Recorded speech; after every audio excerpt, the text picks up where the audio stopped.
Let us prepare retail tables to come up with the solution for the problem statement. This will be useful even for us to explore all the standard transformations using SQL. If you are using our environment, you might already get a database with your OS username underscore retail underscore DB along with your OS username underscore retail underscore user with the password passed to you.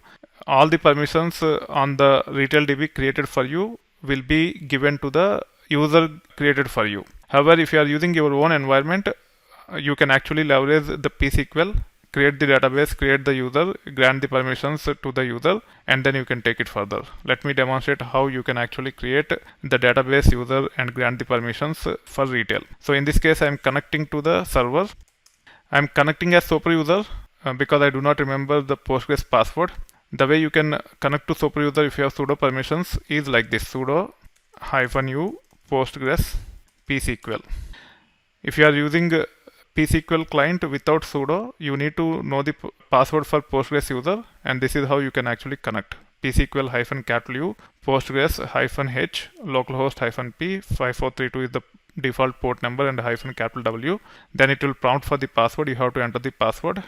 You will end up in the interface like this.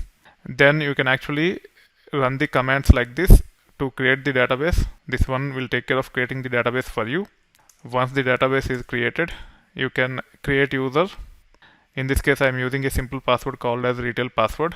In your case, I would highly recommend you to use a bit complicated password.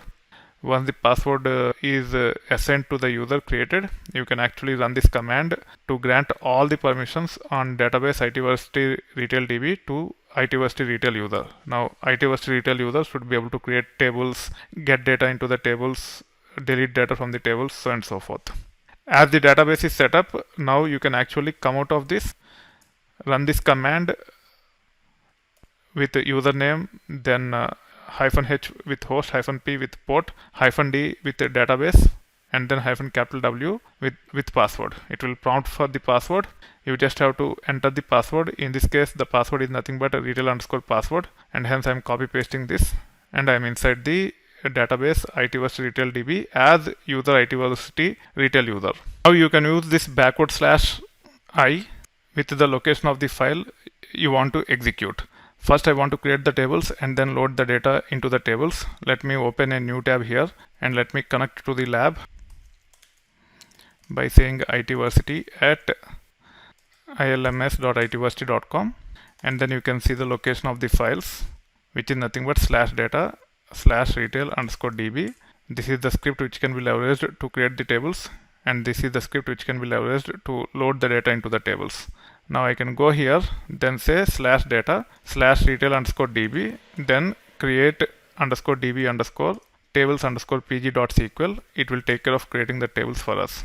Now you can use /i data retail DB. It will autofill load db tables underscore pg.sql to get the data into the tables. This will take care of inserting or loading data into the tables using the script. Now, as the database and tables are created, we should be validating whether the data is there in the tables or not.